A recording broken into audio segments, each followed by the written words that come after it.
art of leading, that is the qualities of a leader, you mentioned that a good leader is the one who solves the problems of his follower. A few days ago you said that a good leader does not,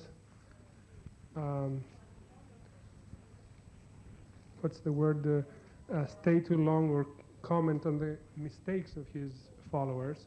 I'd like to know if you have some more advice of what makes a good leader, since we're going out to be leaders of men for spiritual growth. Appreciation of the good qualities of his followers. A man may have 99 bad qualities.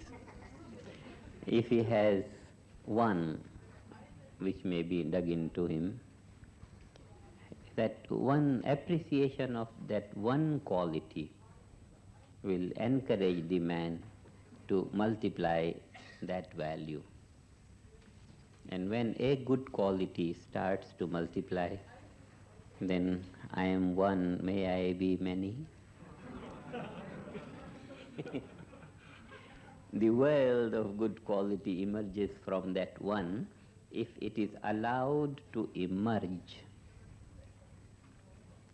An emergence of a good quality from the mouth of a superior will be like drawing the sprouting from the seed, from the shut-up seed. One sprout, and that sprout then develops into all the branches on all sides. The tree grows. So the appreciation of the good quality or good qualities of the followers inspire the followers to grow in all good.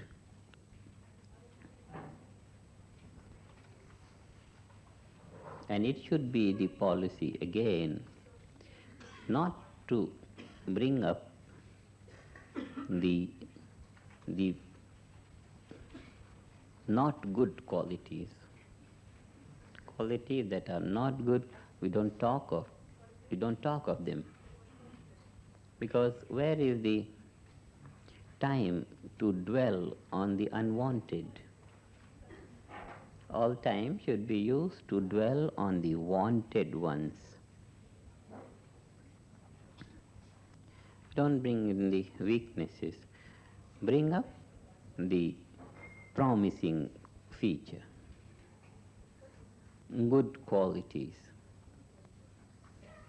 There is another value in this, that we for ourselves want to grow in good, and therefore we don't allow our heart and mind to be swamped by anything that is not good.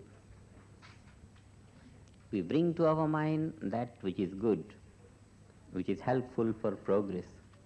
We don't bring to our mind that which is unhealthy, which is not progressive, which is not elevating. Because whatever thought we allow to come in, on whatever aspect we dwell, that aspect influences our heart, because it comes in our heart. Our heart starts to radiate that, then that radiation develops into speech. So, if we start to talk of something low, our heart gets into that low color, and then it radiates into speech. Therefore, there is always a formula for a leader. Safety first. Safety first. We go by this motto. Safety first. We want to improve all those around us, but in our enthusiasm to improve the environment, we don't have to get into the mud that might be available there. Heart is so small and it must grow into all good, and therefore we don't purposely bring unhealthy thoughts, low sentiments. If someone has done bad, we know from where the bad comes.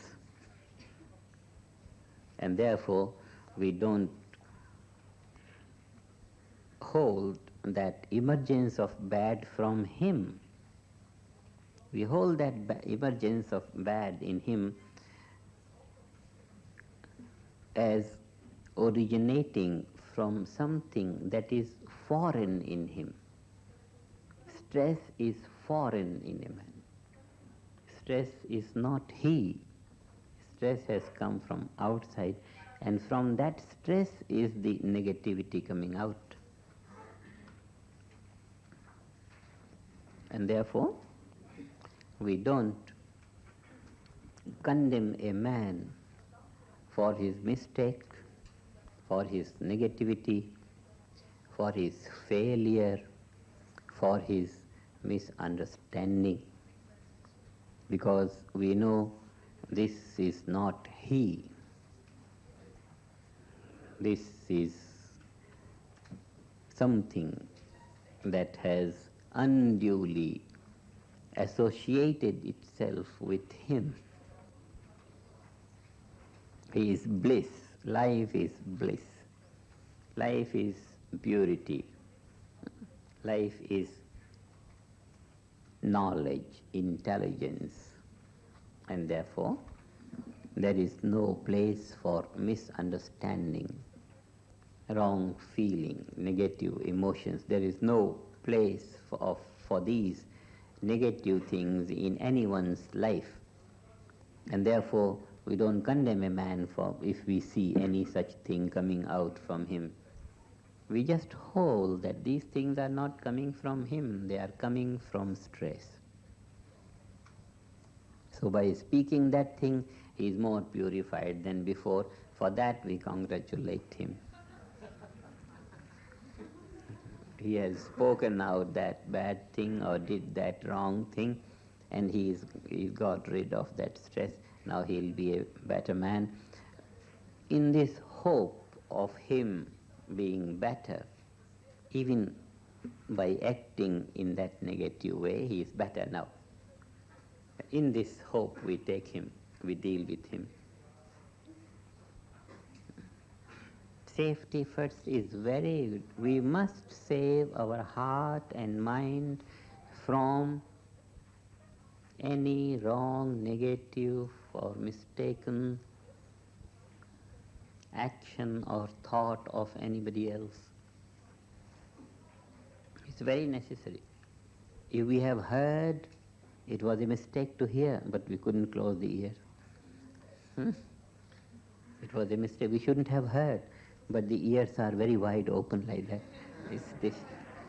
So we just...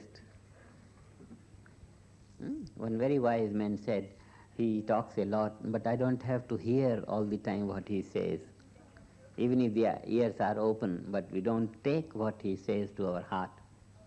And thereby, we don't bring that mud into our heart. It's very, very important. If someone has done some wrong, it is his karma. By thinking about that, we take it on ourselves and make it our karma then. What is the use? It's not necessary. And therefore, we always see some good in him. There is a story that Gurudev used to say sometimes. See, there was a saint somewhere, and all the time he was found to be so happy and so blissful and everything nice, and all the time he was saying so good things on him. And he was famous for not having spoken to anyone anything that is less than good. One mischievous man. There are lots of times, different varieties in society. He said, all right, let me see. So he invited the saint. He said, I'll invite him with me. with great paraphernalia of great devotion and all that, he went to him, he says, please grace our home by your presence. Then the saint said, all right, yeah. And here he lived, and here was the saint, and he walked many, many paths in the morning, wanted to take the saint to his home from the ugliest path, dirty, nothing neat there, everything very filthy. And then he took him round there, and there was some cat overtaken by a car or something like that.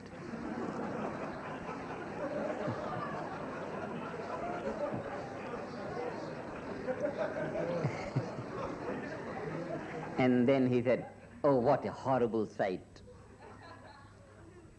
And then the saint said that, look to the teeth, how neat they are.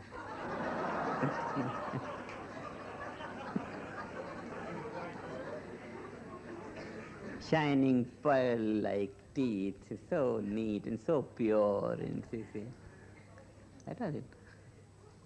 He purposely made a remark to see, because the whole situation was so ugly, and how can the saint find anything good in that?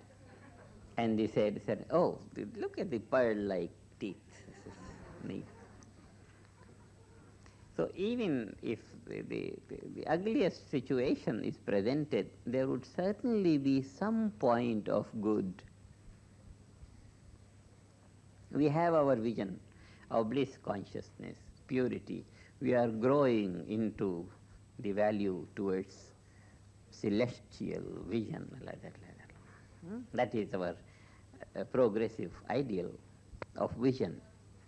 So always we pick up something nice. Always our eyes go on, because the vision is not restricted to one point. This is so much wide vision. And there is anything, whatever is there will be some beautiful thing. We are moving in a relative world. One is relative to the other. And therefore, there will always be something to appreciate. There will always be something to appreciate. We bring that value which we can appreciate in our heart and mind. And that is our process of purification. If we bring the bad of the situation in our heart, we have clouded our heart. Some smoke has been created, some filth has been deposited. And then if we have not brought the filth in our heart, rejoicing, and we can only rejoice on something beautiful, so our vision is full of beauties, full of appreciations, full of happiness, joy, harmony. That is the vision of a knower of reality. He knows he is moving in the relative. Relative. And therefore, he will pick up what is useful to him. And the only useful thing is whatever good is there, that is useful to us. The good comes to our mind. The bad doesn't come to our mind. This is very, very important. Otherwise, we just get swamped by so many wrongs and so many this.